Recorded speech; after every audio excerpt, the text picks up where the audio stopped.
Welcome, everyone. Just to introduce myself, I'm Ella Komlavi. I am a senior associate at Chestnut Capital Partners, and it is my privilege to be your host today on this podcast. Just quickly, if you filled up your gas tank earlier this week or even this morning, you know what's happening. I think a gallon of gas, and here in Boston, it hit $4.40, nearly, I think, 50% up from last year. And that's driven by a lot of the macroeconomic factors, the geopolitical forces. But the good news is the global investment in energy transition hit over $2.3 trillion last year in 2025. It's awesome. Despite that momentum, there's still a big and huge gap that needs to be filled. That's why we're here today to discuss how three amazing leaders from diverse backgrounds, perspectives came together to make this happen. So it is truly an honor and a privilege for me to introduce these leaders. Susani, who is the co-founder and CEO of Dollaride. Sue grew up in East New York, Brooklyn, where getting to school was really hard. He had to walk for over a mile before reaching the nearest subway. His uncles were among the early pioneers of New York's dollar van industry. They're Nigerian immigrants who built from the ground up. Dollaride started as a digital platform for dollar vans and evolved into a B2B fleet electrification company, winning over $10 million from NYSERDA. Congratulations, Sue, to electrify dollar vans across Brooklyn, Queens, and the Bronx. Then we have Yang Felipe Butler, who is the founding and managing partner and CEO of Chestnut Capital Partners. Yang built the firm around a key thesis, which is lower middle market companies are doing meaningful work across the energy transition, healthcare, and education, but they're still underserved by traditional capital partner providers. And her background spans, Harvard Kennedy School, microfinance, institutional asset management, a career that was built around, increasing the access to capital when it needs to go. And last but not least, we have John Statford, Chief Commercial Officer of Zeti North America. John spent over 2 decades in fleet management, overseeing deployment of hundreds of thousands of commercial vehicles across North America, including, some of the largest fleets across LeasePlan, Amazon, Novartis, and McDonald's. And that experience now drives, his work at Zeti, helping transition to the EV fleet space, and then being able to have real-time impact measurement across the platform that they're developing and growing at scale. So wonderful to have all of you and excited for our conversation. We'll go back to your backgrounds, your experiences that shape who you are today and the work you're doing. So starting with Sue, your uncles built dollar van businesses back in the 80s. You saw the challenge that was happening, and how did those two words collide, and when did that click happen for you? Sure. I like to think of myself now as the next generation of the family business. In the 90s, when I was, 10-ish years old, I thought it was really fascinating that my uncles always had lots of dollar bills on them. As a dollar van driver, especially in the 90s, everything was cash-based. A driver owns his own van or minibus, and he drives along fixed routes in Brooklyn, Queens, or the Bronx, picking up and dropping off passengers for $1. My uncles and other people around New York City started these companies because there were a series of MTA strikes in the 80s and throughout the early 90s. There were many, right? So that created an opportunity for local people to solve a problem by transporting their neighbors to the nearest subway or station, wherever they could finally get into public transit. And that turned into a consistent business model that they were able to build their families' lifestyles on and build into an industry. I interned with my uncles and started to really learn the business from the back office, as well as riding along with them and other drivers. That really just kind of shaped my mind on what it means to build a small business that also serves your community. And it just made me really look up to them and other people like them. I love that thread around community entrepreneurship. And I think Yang shares so much of that from her background, and also growing up in New York. Yes. In the Queens, it was? That's exactly right. So how much of your conviction for the work you're doing today comes from that experience and that background? Well, I'll just start by saying that I think the affinity and the collaboration that we ended up all doing in the Dollaride investment was both personal and practical for me. We moved from the Philippines. I was age 10. We landed in Queens Village, New York. I was around the same age as you were when we did that. I was about, middle school age or so. I remember very distinctly having to go to Manhattan in order to get to SSAT prep classes in order to apply to high schools, whether they be in Manhattan or elsewhere. I was 11, 12 years old. My parents were completely allowing me to take public transport or walk. It was an hour and a half one way, and I did it 3 times a week after I got out of school. Wow. When I heard what Dollaride was doing, I knew personally that gap that needed to be filled. And I had no idea that the dollar van rides were actually in existence back then. It all just made sense to me. So that's the personal piece. The practical one, I spent a little bit of time in Western Samoa after 10 years of working at my first job at Merrill Lynch, volunteering at a microfinance organization, working with women who were starting businesses, small businesses. And we were making loans to them, small loans, $50 at a time for them to start a pancake eatery or a corner store, very small loans that really changed the whole trajectory for their entire family. And that was really when I saw the power of capital going to certain areas where it needed to be. And by the way, it was 99% repayment rate. Wow. Which is incredible, right? They were able to send their kids to school. They were able to put food on the table. It was multi-generational, the impact. And so ever since then, it's kind of planted the seed of how can I actually apply that concept in much larger scale in areas that really matter, in my view, right? The way that I define it today, after 30 years of working in very, very large asset management institutions. Wow. That is so powerful. And that also reminds me about one conversation we had when we first met during my interview around, being born and raised in Togo in West Africa and my mom being a small business owner. That's how she, financed our education. She's the reason I'm here today. And without access to, that microfinance capital, she wouldn't have done it. And that's also my why, my passion for financing the underserved communities and having an impact and having worked at the World Bank as well in emerging markets and seeing on the ground, how capital can transform communities and economies globally. It means a lot. And that's why I'm at Chestnut Run as well. So really excited. John, you spent 2 decades deploying commercial vehicles at scale, and now you're working to transition that fleet off of fossil fuels. What shifted and what does those large scale EV programs teach you about what the transition actually means? Yeah. Well, one, amazing stories. Yang and I did dinner last night, and one of the great things about being able to track emissions on the ground is we were looking at some of the areas that the vans that are deployed today are impacting, and they are the communities that you guys grew up in. So it's so amazing to actually be able to bring it full circle. When I started in fleet management, I was out of college. I went to Enterprise, and they were a rental car company. And this concept of mobility was just coming into place. So I was a founding member of our Mid-Atlantic office. And really our goal was to help small family-owned regional businesses to acquire capital, especially in really capital-intense industries like, HVAC or plumbing, where they need a van for every single driver to get out there. And it was really difficult for these companies to acquire capital. They would max out their lines of credit with their bank and not have operational capital run and grow their businesses. So really where enterprise fleet management came in was to be able to go out there, help those operators understand that they could keep their line of credit with their bank for their operations, for their businesses, for their growth, for their payroll, and take this huge chunk of debt that they were using and financing it for their vehicles in an asset-backed securitized way. In order to do that, we had to get smart about those assets. So one of the great things about Enterprise is they had millions of vehicles, so we really understood how the operating costs work, when was the right time to buy and sell and how to manage that process. And, we really pioneered the concept of total cost of ownership. And that's really as we started to scale. I think we were at 30, 40,000 cars when I came into Enterprise Fleet Management. When I left, I think we had 600,000.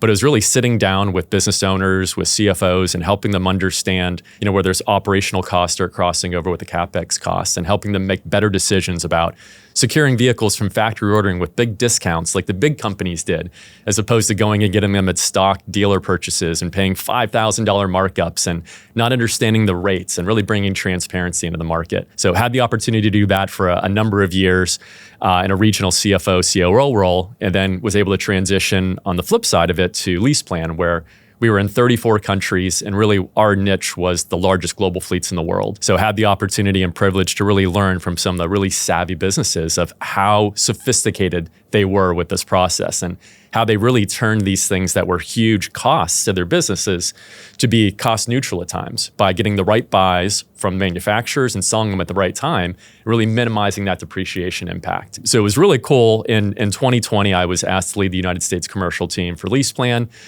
We managed, a large number of fleets and really the Fortune 100, 500 global fleets. But in 2020, my entire perspective changed. I can remember we closed down the world and the cars came off the streets. You would see LA, all of a sudden the smog was gone. And it felt like it was within inside of days or weeks. And how quickly, this transportation impact of, CO2 and emissions is solvable. As we moved into 2020 and 2021, Europe, I think, is still, leading the way in the world when it comes to sustainable transportation and energy.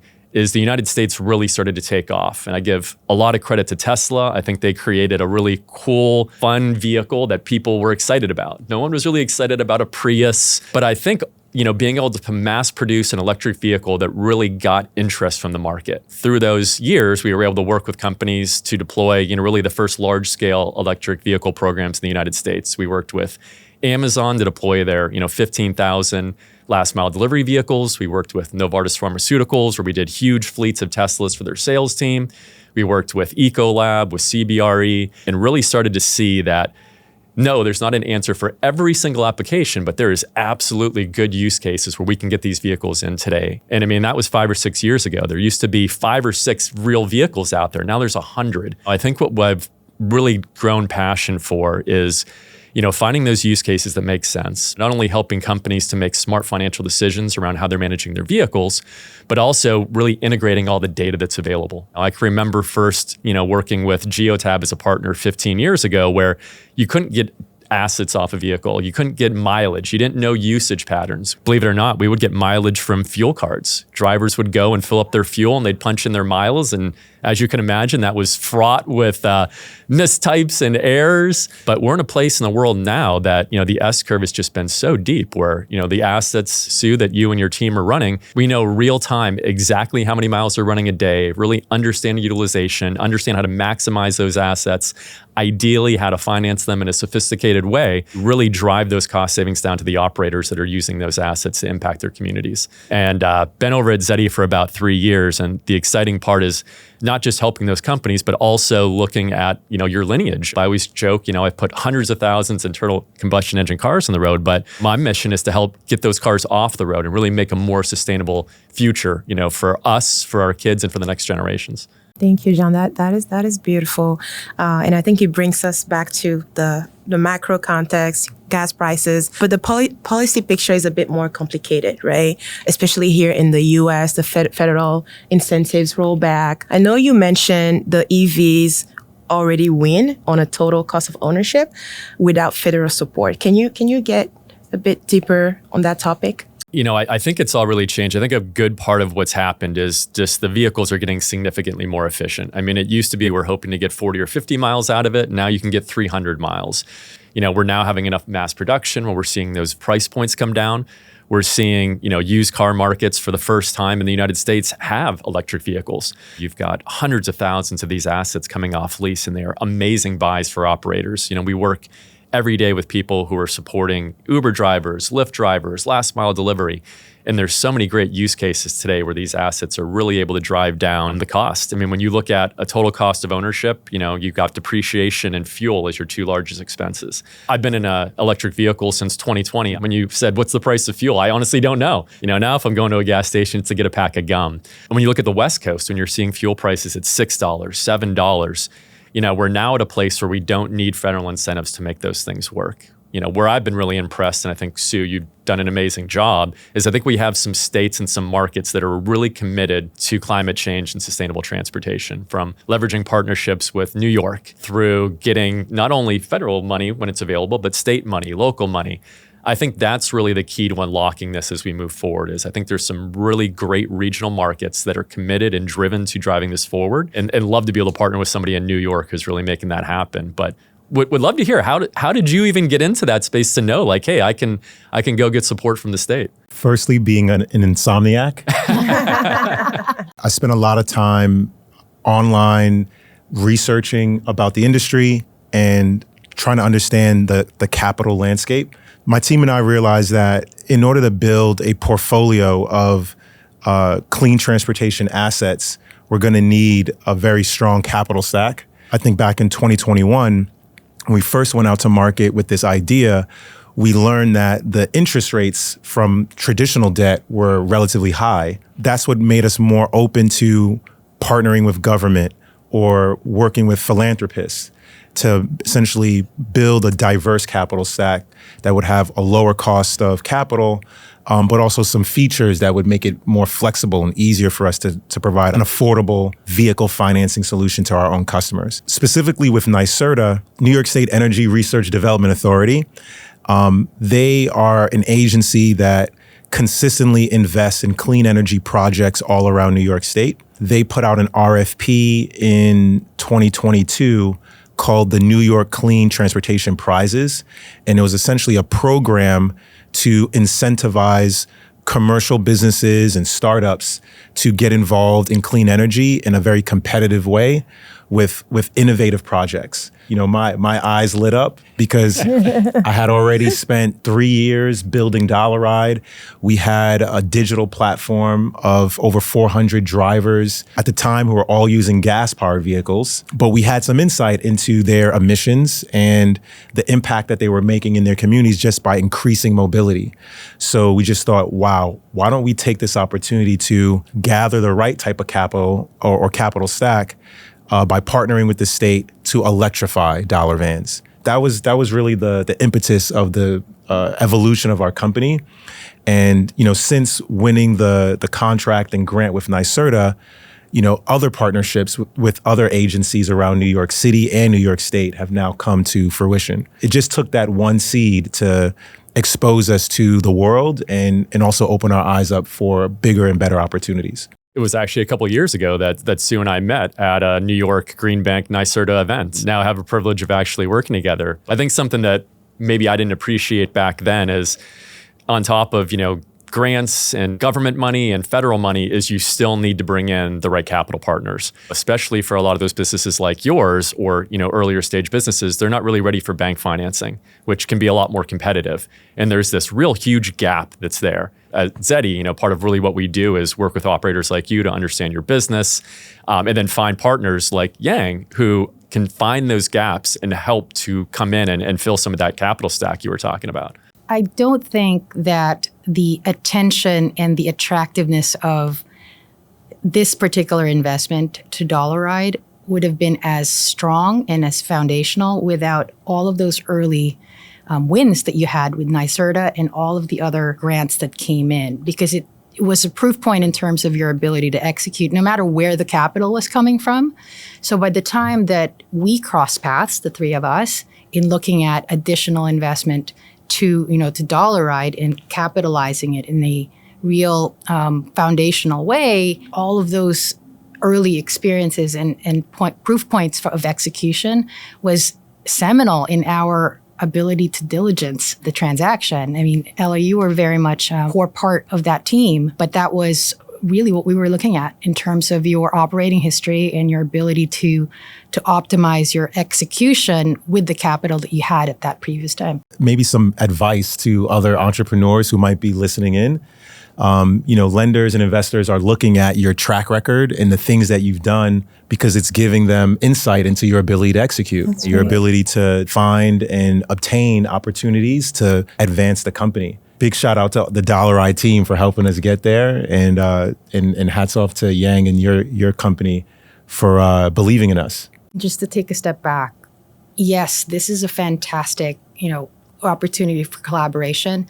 But to your point, John, in terms of this gap of financing in companies that have proven through operating history, through transactions, through execution, and still not having enough providers to pay attention to them as they scale and grow, is really the place that we're focused on addressing that need and that gap in a creative way, because sometimes the capital stack should be a combination of a variety of different types of assets. Sometimes it should be equity, sometimes it should be debt, sometimes a hybrid, and sometimes it could be traditional lenders or more creative and innovative ones like some specialist private lenders out there. That holistic view of your capital stack is so important to recognize and acknowledge very early on in your journey, because you can just get stuck thinking that it's just equity each and every time. It's super expensive over the long run. And we spend a lot of time actually, and I'm sure you do too, John, in educating, operators that, you have options. Depending on how far along you are in terms of your execution journey, there are varied routes to scaling up in terms of the financing stack. Yeah, I think there's a growing disconnect between capital, assets, and the data that's now available from those assets. Even when you have an operation like yourself, Sue, or newer, where you have some track on it, can be really hard for operators to put that together and explain it to a lender to get them excited. We had a strategy session yesterday with the Capital Run team, and I asked, what was one of the main things that made this transaction happen? I think the first thing you said to me is it's transparency to those assets. It's really being able to have a proof point, and what Zeti OS is a pane of glass that all three of us at the same time can be looking at a portal and see utilization numbers, see resale value, impact in the community. But when you pull in that connected vehicle data and all that operational utilization data, and you layer it in on top of the financial data, I think it really helps manage that perceived risk that lenders have. It's a game changer, John. Our job as fiduciaries and investment managers for our investors is to be good fiduciary managers of that risk, right? That transparency to where your assets are actually moving around and you have real-time access to their value is game-changing. So many headlines today across some of our peers, the large incumbents in the space, is a push towards more transparency for their underlying investments and the actual value. Right? This is such a basic concept, but has never really come to full fruition, which is why we were so excited to partner with Zeti in a way that we can show our LPs, our investors, our main job is to manage these risks, and we see it day in, day out. In fact, we probably look at it too much. But this is really game-changing for the industry, frankly. Yeah, and I think what we've seen as we work with about 50 different lenders here in the United States is when we're bringing, Sue and companies like yours to these lenders, is they have this perceived risk around the assets. They don't understand the resale values. Electric vehicles are still a newer technology in the United States. Being able to really give that transparency where we can look at real time and know that, hey, these vehicles are in an equity position. Here's the loan payoffs are. Hey, these assets are out there. They're not sitting somewhere. They're turning miles. They're generating revenue. What we can do with helping to mitigate that perceived risk is to get better rates for the operators out there to make their businesses pencil out, to help them have that capital to grow their business. I think it's a little disappointing. You look at a lot of these large financial institutions and their legacy platforms were built 50 years ago, 70 years ago. They were never designed to manage the amount of data that's available today. They were never designed to integrate API data at this level. I always made the joke, when I was at LeasePlan and we managed some of the mega fleets, being able to run a total cost of ownership or a holding cost analysis and pull in all this data, we would crash the servers. We would have to run these things on Friday nights because you would get these massive 50,000 line Excel files. When I was interviewing with Zeti and they showed me in real time that we can pull in connected vehicle data through Black Book and have values, like this is going to change the world. It's just getting the right forward-thinking companies that are able to understand where the industry is headed, how important data is, that you really need a platform where you can aggregate, normalize, and visualize that data to help us make better decisions. So I think there's people that are afraid of the cloud-based technology and the AI, and then there's people who are leveraging it on top of having great people. And I think when you combine those two things, we really show what's possible. Absolutely. And I love the impact measurement piece because at Chestnut Run, we measure impact across 3 different areas. So financial, obviously. We also measure environmental and then the social piece. And the environmental piece is what Zeti platform is allowing us to do, right? We're seeing real-time saving across CO2. We're seeing how many miles we're driven across, the clean energy utilization. And then through Sue's social component, like we're seeing how this is actually affecting communities. And working with, patients and healthcare. I think this means a lot for all of us here. I would love now to get a bit more understanding around the challenges structuring this. Like Yang, you mentioned a lot of capital providers are still overlooking this space because they're smaller. And what did that mean for you? And then also Sue, on top of the grant funding and the support that you receive from the government, what does this additional capital unlock for you? At Chestnut Run, we are very clear in terms of the areas that we want to be known to be working in. No one needs another private credit manager that's focused on, direct lending in the middle market. Super crowded space, right? And when we launched the firm, we were really adamant in looking for places that were underserved and uncrowded. This whole area of energy transition, and when we started the firm, a lot of these macro factors weren't in play yet. We just knew that there was this gap that needed to be addressed. And the narrower it is, the better, because there are going to be fewer and fewer players. This particular, collaboration with Dollaride kind of ticked all of those boxes. Of course, there's table stakes due diligence pieces around the financials, needs to all pan out in terms of your ability to pay back the loan. All of those were table stakes.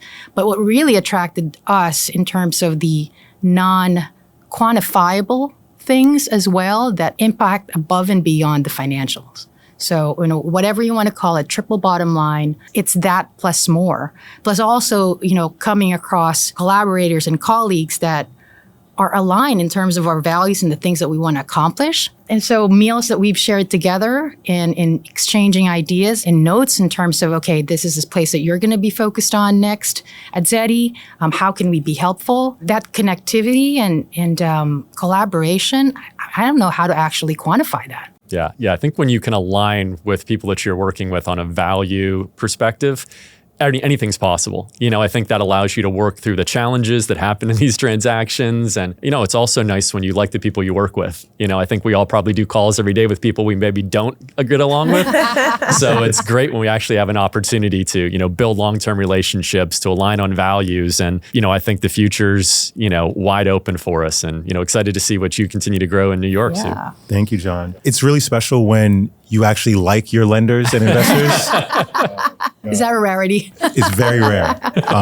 When Chestnut Run visited us in New York City, we spent several hours together. Yang and I, we've gone out to dinner and have breakfast. But, we spent time actually going into the community with the electric vehicles, driving around and seeing what it's actually like to use these assets, as well as the challenges with charging infrastructure. Mm-hmm. We literally ran into that in real time.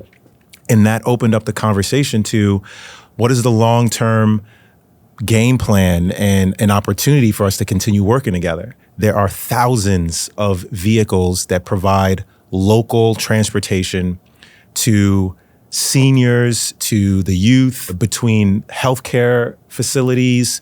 And many of these transportation providers are earning money as contractors or subcontractors to the government. The real underlying risk is very low because their payment flows are very, very stable.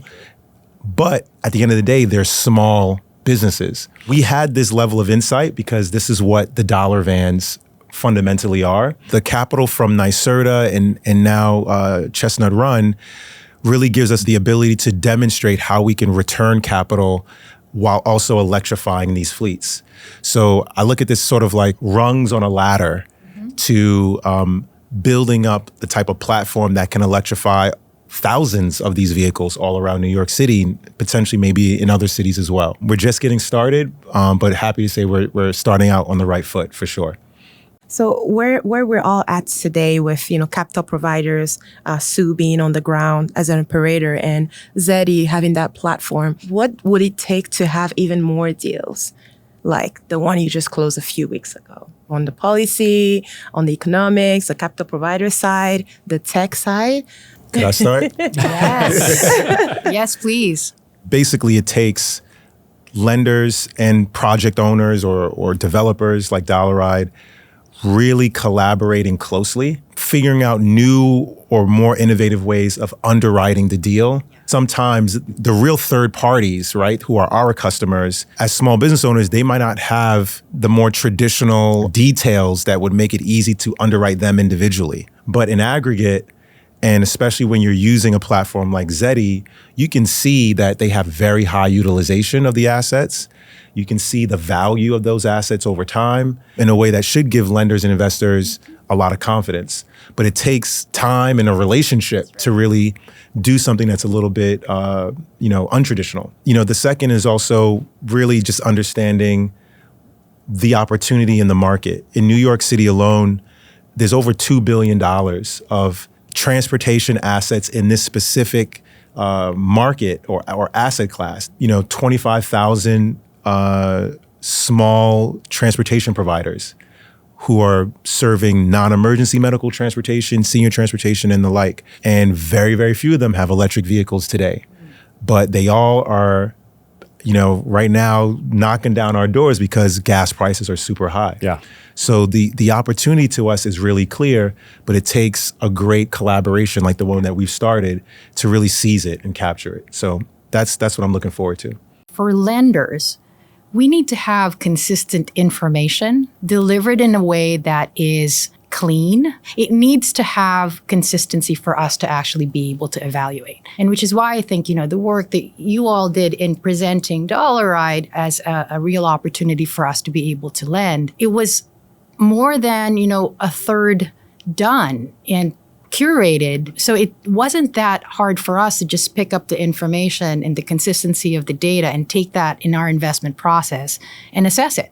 So I think that also needs to happen. Yeah, I'll tackle it twofold, maybe from both of your seats. From my perspective in the market is, for the operators, sometimes it's a challenge for them to get their data put together, the good deal narrative that a lender can look at and understand and want to take a bite of. Shout out to Kevin Egolf on the Zeti team, our head of capital markets. That's a lot of what he does is he's meeting every day with operators, understanding their business, understanding their assets, understanding, how to make that capital stack work for you. And then from Yang, from your side, we need people like you who are willing to walk away from these high cost legacy systems and manual processes to let go of the fact. Wasn't that hard? Those systems are expensive and that drives up the cost of capital for these operators. We can do these things with technology today with less human beings. We can now leverage platforms like Zeti where we're doing the portfolio management, the portfolio servicing. We now have one pane of glass that you don't need to ask Sue for information around these assets. We are all able to log into one platform, see everything real time, save Sue and his team operational time from having to pull report after month after month, lower that ultimate cost of capital for you that drives down to the operators. To your point, you can still get great returns. We can still be market competitive. We can do it in a way that's much more efficient. Leveraging this data, not being afraid of it, is really how we continue to accelerate and grow in this space. Wow, that is amazing. And again, congratulations on closing such an exciting and impactful deal across all organizations. Are there any last words that Sue, Yang, and John you would like to share? Anything they have to remember? There is a lot to do. And there's a lot of room for many players to participate in this space. I'm a capitalist at heart, but I am very open to having peers and competitors in this space because there's really a lot of opportunity. It takes having a community, but also a vision for the future. I think the three of us have established enough of a rapport that we trust where we're headed, and then we know that we can get there together. For any other lenders or investors that are out there, let's start with the why, as well as what the opportunity really is. And then from there, I think it becomes easier to invest in us as a platform, right? Because we're not just a one-trick pony. There is a huge, huge opportunity out there. So we want to invest in that infrastructure so that we can do multiple projects, multiple deals together. The world's complex. The world's busy. There's so much to do. It's impossible to be an expert in everything. I think what's really fundamental is finding people that are high integrity, that share your values, finding those partners and leveraging their expertise. I don't know many people who are in roles like ours that aren't happy to respond to a LinkedIn note or to talk to somebody or walk through challenges we've had or how we address them. So it's using your community, using your network, and finding those people that share our why. Beautiful. Well, what an amazing way to end such an exciting conversation. Thank you all so much, and excited for what's to come.